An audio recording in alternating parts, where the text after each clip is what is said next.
Student, welcome to my channel Pratishth classes. मैं हूँ मीना मिश्रा। हम लोग चैप्टर क्वाड्रिलेटरल कर रहे थे, उसमें हमने एक्सरसाइज 8.1 के क्वेश्चन नंबर 4 तक कंप्लीट कर लिया था इससे पहले के लेक्चर में। तो आज के इस लेक्चर में हम आगे के क्वेश्चंस करेंगे। और मैंने आपको ये तो बता ही दिया था कि क्वाड्रिलेटरल क्या होता है, उसके टाइप्स क्या होते हैं, ये सब कुछ हम लोग पहले के लेक्चर में डिस्कस कर चुके हैं। तो आज इसी में आगे बढ़ते हुए हमारा जो 5th क्वेश्चन है वो हम देखते हैं। Show that if the diagonals of quadrilateral are equal. ये एक क्वाड्रिलेटरल है, ओके। इसका टाइप हमें गिवन नहीं है, बस कुछ कंडीशन दी हुई है। और वो कंडीशन क्या दिया है कि AC is equal to DB। These are the diagonals of quadrilateral and bisect each other at right angle। मतलब ये यहाँ पर ये जो बाइसेक्ट कर रहे हैं तो ये सब राइट एंगल बन रहा है, ओके। ये दो कंडीशन हमें गिवन है और इसके बेस पे हमें क्या प्रूव करना है कि इट इज अ स्क्वायर। अब इसको स्क्वायर बोलने के लिए स्क्वायर की प्रॉपर्टी पे हमें ध्यान देना होगा। तो स्क्वायर की प्रॉपर्टी क्या होती है कि ये स्क्वायर के ऑल साइड्स इक्वल होते हैं। तो अगर हम इसका ऑल साइड इक्वल प्रूव कर दें तो क्या ये सफिशिएंट होगा स्क्वायर होने के लिए? नहीं होगा। क्यों? क्योंकि क्वाड्रिलेटरल में ऑल साइड इक्वल तो रोम्बस का भी होता है। फिर हमें एक और चीज प्रूव करना होगा और वो ये कि इसके अपोजिट साइड्स जो है वो पैरेलल है। तो वो भी सफिशिएंट नहीं होगा क्योंकि पैरेललोग्राम में भी अपोजिट साइड्स पैरेलल होते हैं और रोम्बस में भी अपोजिट साइड पैरेलल होते हैं और ऑल साइड इक्वल होता है। मतलब कि रोम्बस और स्क्वायर की ये दोनों प्रॉपर्टी तो सिमिलर हो गई। तो इसको स्क्वायर बोलने के लिए हमें एक चीज और प्रूव करना होगा और वो क्या है कि इसके जो एंगल्स हैं, ये चारों एंगल ये 90 डिग्री के हैं। तो अगर ये तीन कंडीशन हम सेटिस्फाई कर दें, ये तीन कंडीशन हम फुलफिल कर दें, तो उसके बेस पे हम बोल पाएंगे कि इट इज अ स्क्वायर। तो डायरेक्ट तो हम 90 डिग्री नहीं प्रूव कर सकते हैं कि ऑल साइड एंड 9। अगर हम डायरेक्ट ये प्रूव कर पाते कि all sides are equal and it is 90 degree तो दो कंडीशन से भी हमारा काम चल जाता। लेकिन जब तक हम इसका साइड पैरेलल प्रूव नहीं करेंगे तब तक 90 डिग्री प्रूव करना पॉसिबल नहीं होगा। और वो क्यों पॉसिबल नहीं होगा ये अभी हम लोग देखेंगे। तो स्टार्ट करते हैं हमारा क्वेश्चन नंबर 5। तो इसमें हम पहले क्या लिखेंगे, हमें क्या गिवन है कि ABCD is a quadrilateral, okay. और तो लिख दें ABCD is a quadrilateral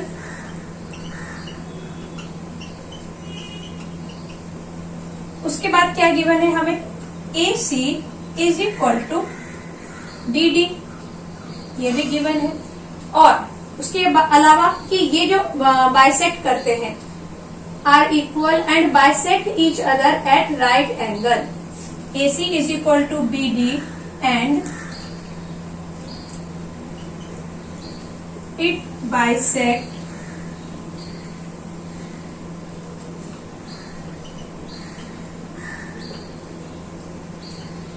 at point O। और उसके अलावा क्या गिवन है at right angle triangle. Triangle नहीं, ओनली राइट एंगल। तो ABCD is a quadrilateral, AC is equal to BD and its bisect at point O at right angle। तो ये तो हमने लिख दिया। अब इसके बेस पे हम क्या देखेंगे, कौन से दो एंगल देखेंगे हम? एंगल हमें क्या प्रूव करना है? फर्स्ट हम ये प्रूव करना चाहते हैं कि ऑल साइड जो है वो इक्वल है।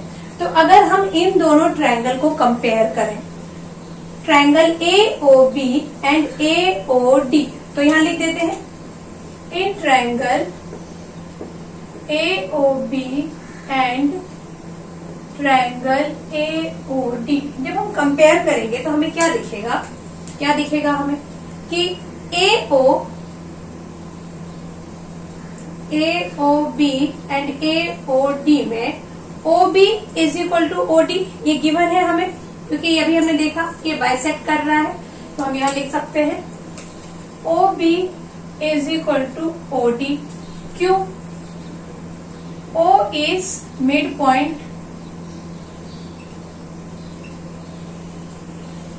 of segment DB। Midpoint भी बोल सकते हैं या फिर इंटरसेक्टिंग पॉइंट भी बोल सकते हैं। ओके, तो ये हो गया OD is equal to OB। Then second हम क्या बोल सकते हैं, AO is equal to AO, common side. ये हो गया हमारा कॉमन साइड, क्योंकि हम कौन सा ट्रायंगल ले रहे हैं, AOB एंड AOD ले रहे हैं, तो ये हमारा AO is equal to AO आ गया। और थर्ड हम क्या बोल सकते हैं, एंगल AOB, ये भी किसके इक्वल होगा, एंगल AOD के। और क्यों होगा, बिकॉज ईच 90 डिग्री, ये भी गिवन है हमें। तो हमने क्या क्या प्रूफ किया कि ये साइड इक्वल है, this side is also equal and this angle is equal. तो इसके बेस पे हम क्या बोल सकते हैं कि this two triangle is congruent, therefore triangle AOB is congruent triangle AOD। और यहाँ पर कौन सी कॉन्ग्रुएंसी से हमने ये बोला, SAS, यही बोला ना हमने, क्योंकि ये साइड को हमने कॉन्ग्रुएंट प्रूफ किया, देन इस एंगल को कॉन्ग्रुएंट प्रूफ किया और उसके बाद ये साइड को कॉन्ग्रुएंट बोला, तो क्या होगा, SAS बाय SAS कॉन्ग्रुएंसी। अब जब हमने इसको कॉन्ग्रुएंट बोल दिया है तो उसके बेस पे हम क्या बोल सकते हैं, therefore AB is equal to, AB किसके इक्वल होगा, AD के, ABCD, AB is equal to DA, AB is equal to DA। क्यों इक्वल होगा, बिकॉज CPCT का तो आपको पता ही है, corresponding part of congruent triangle, तो ये इक्वल हो गया। और यहां हम क्या लिख देंगे, सिमिलरली क्या हो सकता है, इसको आप इक्वेशन 1 नाम दे दो। और जैसे अभी हमने इन दोनों के साथ किया, सेम कंडीशन हम यहाँ भी लगा सकते हैं, सेम कंडीशन हम यहाँ भी अप्लाई कर सकते हैं और सेम कंडीशन हम अप्लाई यहाँ भी कर सकते हैं। तो उसके बेस पे ये आपको 4 बार करने की बिल्कुल जरूरत नहीं है, एक बार आपने किया, सिमिलरली करके हम क्या लिखते हैं, AB is equal to BC, similarly AB is equal to BC, it is 2, then BC is equal to CD, this one is 3 and CD is equal to DA, it is 4। और फिर 1 2 3 4 चारों को जब हम देखेंगे तो हमें क्या दिखेगा कि ये ऑल साइड इक्वल है, therefore AB is equal to BC is equal to CD is equal to DA from 1 2 3 and 4। तो एक चीज तो हमने प्रूफ कर दिया कि इसके ऑल साइड इक्वल है। अभी सेकंड हमें क्या प्रूफ करना है कि ये जो साइड्स हैं वो क्या है, पैरेलल है। तो अब हम वो प्रूफ करेंगे। अब हमें सेकंड पार्ट, ये मैंने क्वेश्चन को वापस रख करके यहाँ लिख दिया है प्लेस की प्रॉब्लम की वजह से, तो आप समझ गए ना कि हमें क्या प्रूफ करना था कि ABCD इज अ स्क्वायर और ये सेम डायग्राम है। ओके, इसमें हम ये प्रूफ कर चुके हैं कि दीज साइड्स आर इक्वल। अब हम आगे हमें क्या प्रूफ करना है कि ये जो साइड्स हैं दे आर पैरेलल ऑल्सो। तो इसके लिए हम क्या कर सकते हैं, हम इन दोनों ट्रायंगल को कंपेयर करेंगे, DOA एंड BOC। जब हम इन दोनों ट्रायंगल, या फिर आप बोले सेकेंड पार्ट हम प्रूफ कर रहे हैं, in triangle AOD and triangle BOC। तो AOD और BOC में हमने क्या देखा, AOD एंड BOC, या फिर आप इसको COB भी लिख सकते हैं, COB कुछ भी लिखो, कुछ फर्क नहीं पड़ता है।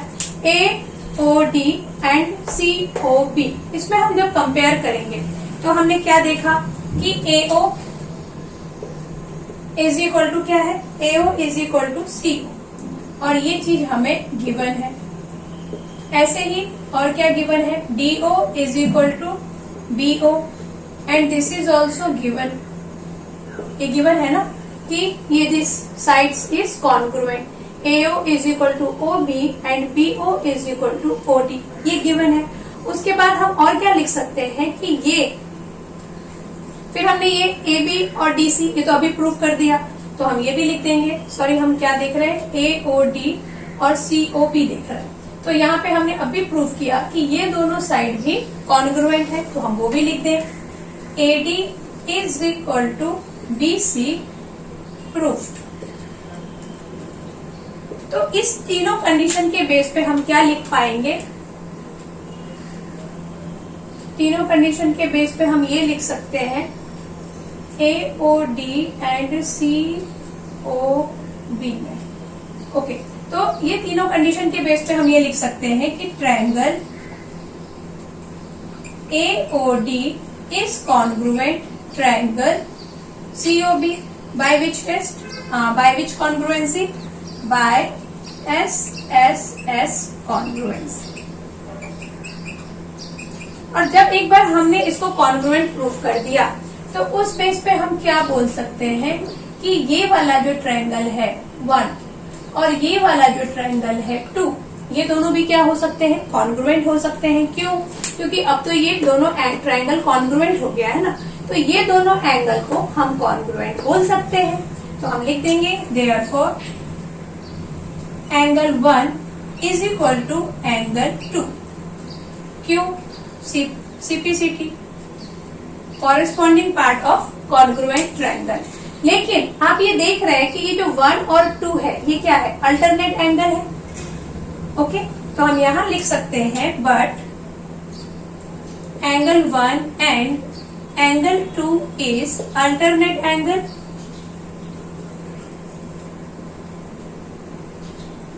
तो इसके बेस पे हम क्या बोल सकते हैं, therefore A D and B C is parallel, therefore AD is parallel BC।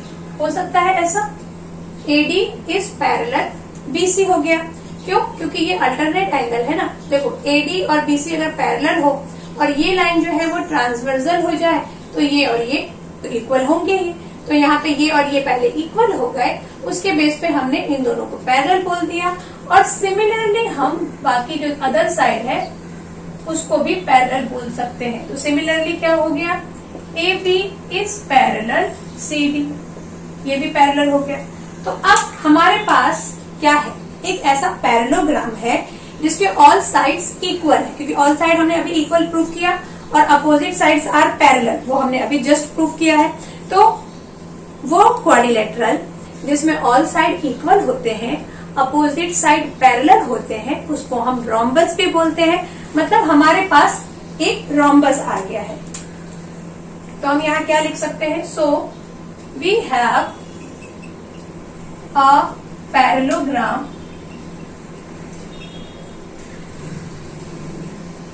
With all sides equal. All side equal के साथ आपके पास एक पैरेललोग्राम आ गया है। तो ये तो रोम्बस है, ऐसा लिखने की हमको जरूरत नहीं है फिलहाल, क्योंकि हमें प्रूव करना है कि वो स्क्वायर है। ओके, तो अब इसको स्क्वायर होने के लिए क्या जरूरी है कि इसके जो एंगल है वो एंगल कितना हम प्रूव कर दें, 90 डिग्री प्रूव कर दें। तो उसके लिए हम क्या करेंगे, हम ये जो ट्रायंगल है ABC and BAD, ABC and BAD, इसको चेक करेंगे। तो हम क्या लिखेंगे, ए triangle ABC and triangle BAD। अब इसमें क्या दिखेगा हमें, ABC एंड BAD, इन दोनों को जब हम देखें तो हम क्या देखेंगे, यहाँ पे भी हम कॉन्ग्रुएंट ही प्रूफ करने वाले हैं। तो ABC एंड BAD में ये DA is equal to CB, अभी हमने प्रूफ किया। Then AB is equal to AB, common side हो जाएगा। और इसमें क्या हो सकता है, हमने ABC लिया और BAD लिया, इसमें हम और नेक्स्ट क्या प्रूफ कर सकते हैं। तो हम लिखना स्टार्ट करते हैं। क्या है हमारे पास यहाँ पे, देखो अभी हमने डिस्कस किया था ABC और BAD में क्या था हमारे पास इक्वल। यहाँ हम लिखेंगे AD is equal to BC, proofed, अभी प्रूफ किया ना कि AD is equal to BC। Okay, then AB is equal to BA, common side है, AB is equal to BA, this is a common side. अच्छा, यहाँ BA क्यों लिखेंगे? क्योंकि हमने जो ट्रायंगल लिया है वो लिया है ABC एंड BAD। तो इधर से हमने AB लिया है और इधर से हमने BA लिया है, तो इसलिए हम AB और BA लिखेंगे, लेकिन ये एक ही साइड के नाम है, तो इसके लिए ये क्या है? इक्वल है। उसके बाद जो थर्ड हम इक्वल बोलने वाले हैं वो हम बोलेंगे AC is equal to BD, ये भी हमें गिवन है, AC is equal to BD, और ये गिवन है कि डायगोनल्स आर इक्वल। तो AC is equal to BD हो गया, तो हम देयरफॉर क्या बोल सकते हैं? Therefore triangle ABC is congruent triangle BAD, again by which test? SSS test. तो यहाँ लिख दें बाय SSS कॉन्ग्रुएंसी। तो SSS कॉन्ग्रुएंसी से हमने इसको जब कॉन्ग्रुएंट बोल दिया, तो हम और चीज क्या कॉन्ग्रुएंट बोल सकते हैं? ABC और BAD, ये हमने ट्रायंगल लिया था, तो हम ये बोल सकते हैं कि angle A is equal to angle B, equal हो सकता है ये। इसको आप अलग से मैं आपको यहाँ बता देती हूँ। हमारे पास जो दो ट्रायंगल है वो किस टाइप का है? ABC कुछ ऐसा है, यहाँ पे देखो ABC, एक ये ट्रायंगल है और एक ट्रायंगल हमारा कुछ ऐसा है, इसका नाम क्या है? ABD। तो अभी हमने क्या क्या प्रूफ किया? हमने बोला AB is equal to BA, then हमने बोला AD is equal to BC, उसके बाद हमने बोला DB is equal to AC, all sides are equal, तो इसको हमने कॉन्ग्रुएंट बोल दिया। अब जब हम इसको कॉन्ग्रुएंट बोल रहे हैं तो आप ये देखेंगे कि ये एंगल और ये एंगल भी क्या है? इक्वल है। तो हम वही हमने लिखा है angle A is equal to angle B। कभी कभी ऐसा होता है कि ये डायग्राम एक साथ रहते हैं ना, तो हमें ये एंगल का पता नहीं चलता है। जैसे कि अभी हमें ये बीच में ये लाइन दिख रही है, जिसकी वजह से हम ये इमेजिन नहीं कर पा रहे हैं कि A और B इक्वल कैसे हो सकते हैं। तो उस कंडीशन में आप इस तरह से अलग से वो ट्रायंगल बनाएंगे तो आपको वो चीज अच्छे से क्लियर होगी। तो A और B जो हमने इक्वल बोल दिया, वो हमने किस बेस पे बोला है? सिम्प्लिसिटी। अब A और B क्या हो सकते हैं? देखो, अगर हम AB और CD पैरेलल ले लें और AB ले लें, सॉरी AD और BC को पैरेलल ले लें और AB ट्रांसवर्सल लाइन ले लें, तो हमारा जो A और जो ये B है वो क्या होगा? इंटीरियर एंगल होगा। तो हम वही करेंगे, AB AD is parallel BC and AB is transversal। और पैरेलल तो हम ले ही सकते हैं क्योंकि अभी हमने प्रूव किया था। तो उस कंडीशन में क्या होगा? Angle A plus angle B is equal to होगा 180 डिग्री। और क्यों होगा 180 degree? Because it is a interior angle. ये इंटीरियर एंगल हो गया। अब A और B तो हमने इक्वल बोल दिया है ना, तो हम यहाँ से बोल सकते हैं A plus A is equal to 180 degree. It means two angle A is equal to 180 degree. That means angle A is equal to आ गया आपका 90 डिग्री। तो अब हमारे पास एंगल A 90 डिग्री आ गया है, एंगल B 90 डिग्री आ गया है, मतलब जो कॉरेस्पॉन्डिंग एंगल है वो 90 डिग्री के हैं। तो इसी तरीके से हम ये भी प्रूव कर सकते हैं कि C और D भी 90 डिग्री होंगे। मतलब हमने वो चारों जो 3 कंडीशन थी वो कंप्लीट कर ली है। तो इसके बेस पे हम क्या बोल पाएंगे कि ये स्क्वायर है। तो अब वो भी लिख देते हैं हम। तो हम क्या लिखेंगे? देयरफॉर, या फिर आप ऐसा लिख दो, angle A is equal to 90 degree हमने वहां प्रूव किया है। अब हम लिखेंगे similarly angle B is equal to 90 degree, और फिर देयरफॉर, यहाँ पे आप देयरफॉर लिखो और यहाँ लिखो similarly angle C is equal to angle D is 90 degree. अब हम क्या लिख सकते हैं? Therefore ABCD is a square.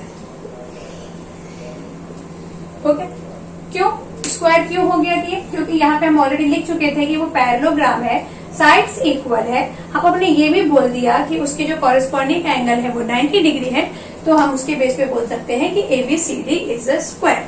तो आपको ये क्वेश्चन अच्छे से समझ में आ गया। अभी हम नेक्स्ट क्वेश्चन करेंगे।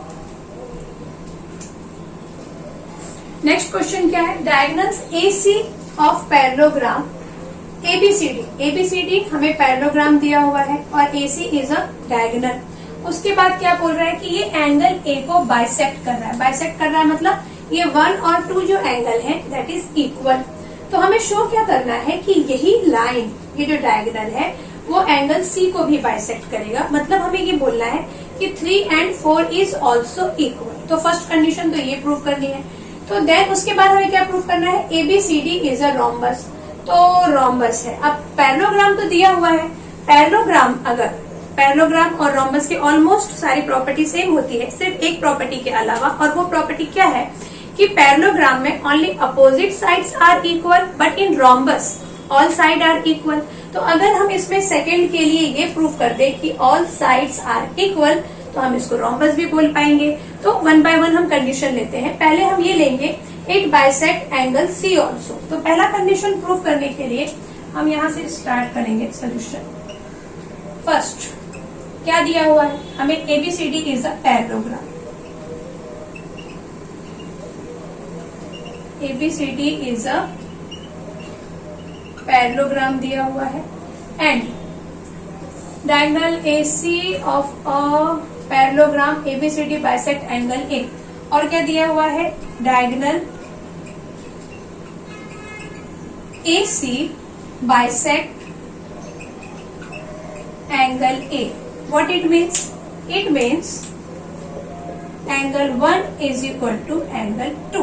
ओके, इसको आप इक्वेशन 1 नाम दे सकते हैं। अब ये तो हमारे पास था। अब ये पैरेललोग्राम है, इसका मतलब क्या हो सकता है कि AB and DC is parallel and AC is transversal, हम ऐसा ले सकते हैं। तो हम यहाँ क्या लिखेंगे? Let AB is parallel DC and AC is transversal। ऐसा हमने ले लिया। अब अगर AB और DC पैरेलल है और AC ट्रांसवर्सल है, तो ये 1 इज इक्वल टू 3 हो जाएगा। ओके, तो हम क्या लिख देंगे यहाँ पर? Therefore angle 1 is equal to angle 3 और क्यों हो जाएगा ये? Alternate angle. क्या लिखेंगे हम? Alternate interior angles. Alternate interior angles. Okay, इसको आप इक्वेशन 2 बोल दो। ऐसे ही हम क्या बोल सकते हैं यहाँ पर कि AB and DC is parallel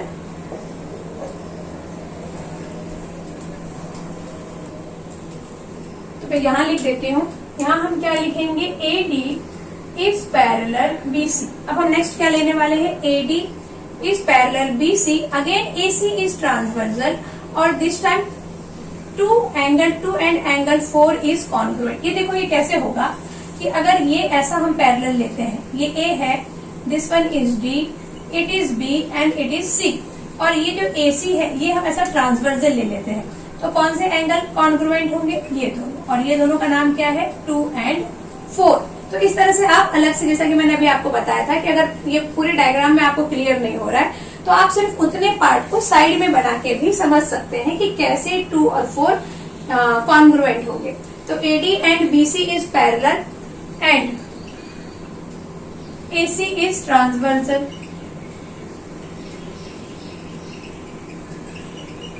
AC is transversal, तो हम यहाँ क्या लिख सकते हैं? Therefore angle 2 is equal to angle 4। इसको आप नाम दे दो इक्वेशन 2। अब एंगल 1 इज इक्वल टू 2 था, अच्छा इसको इक्वेशन 3 नाम देना पड़ेगा, 3। देखो यहाँ पे एंगल 1 के इक्वल एंगल 2 है, एंगल 1 3 के इक्वल है और एंगल 2 4 के इक्वल है, मतलब ये दोनों आपस में इक्वल है। ओके, अब ये 1 जो है वो 3 के इक्वल है और ये 2 जो है वो 4 के इक्वल है, तो इसका मतलब 3 और 4 भी इक्वल होंगे, क्योंकि ये दोनों तो इक्वल थे ही। समझ में आ गया आपको? तो हम यहाँ क्या लिख सकते हैं, therefore angle 3 is equal to angle 4, और ये हम किस बेस पे लिख रहे हैं, फ्रॉम 1, 2 एंड 3। ये जो हमने इक्वेशंस लिखे 1, 2 एंड 3, उसके बेस पे हम बोल सकते हैं कि angle 2 is equal to angle 4, और इसलिए हम क्या बोल सकते हैं, therefore AC bisect angle C। जो हमारा ये AC है वो एंगल C को भी बाइसेक्ट कर रहा है, क्योंकि ये भी दोनों एंगल इक्वल है। तो फर्स्ट तो हमारा प्रूव हो गया। अब हमें सेकंड क्या प्रूव करना है कि ABCD इज अ रोम्बस। तो अभी मैंने आपको बताया कि रोम्बस प्रूफ करने के लिए हमें साइड का इक्वल प्रूफ करना जरूरी है। तो हम यहाँ क्या कर दें, दोनों ट्रायंगल को कंपेयर कर देते हैं। तो हम यहाँ क्या लिखेंगे, in triangle ABC and triangle ADC। जब हम दोनों को कंपेयर करेंगे तो हम क्या देखेंगे, angle 1 is equal to angle 3, angle 2 is equal to angle 4। ये अभी हमने प्रूफ किया है। Angle 1 is equal to angle 2, this is proved, and angle 3 is equal to angle 4, it is also proved. और थर्ड हम क्या लिखेंगे, ABC ले रहे हैं हम लोग और ADC ले रहे हैं। तो AC is equal to AC, common side, common हो गया ना कॉमन, क्योंकि ABC में भी ये AC आ रहा है और ADC में भी ये AC आ रहा है। तो ADC, यहाँ पे AC के बदले हम CA लिखते हैं, क्योंकि ABC फिर ये A आएगा, ऐसे ही ADC फिर ये A आएगा। तो हम यहाँ क्या लिखेंगे, CA is equal to CA, common हो गया। तो इसके बेस पे हम क्या लिख सकते हैं, therefore triangle ABC is congruent triangle ADC by SSS congruency। तो इसका मतलब क्या हो गया कि इसके साइड्स कॉमन है, यानी AB is equal to DC and BC is equal to AB। तो हम क्या लिख सकते हैं, therefore AB is equal to DC and और कौन सा, AD is equal to BC। और ये दोनों का रीजन क्या है, CPCT।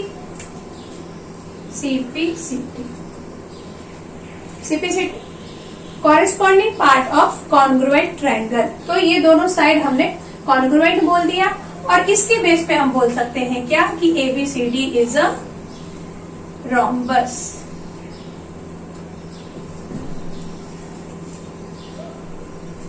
ओके, तो ये समझ में आ गया आपको। बस आपको प्रॉपर्टीज याद रखनी है।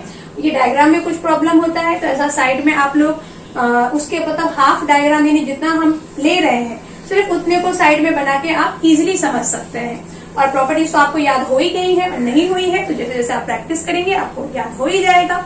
ओके देन, इस लेक्चर में बस इतना ही, और बाकी के जो आगे के क्वेश्चंस है वो हम लोग नेक्स्ट लेक्चर में करेंगे। मिलते हैं नेक्स्ट लेक्चर में। चैनल को सब्सक्राइब और लाइक करने के लिए thank you very much. Thanks for watching.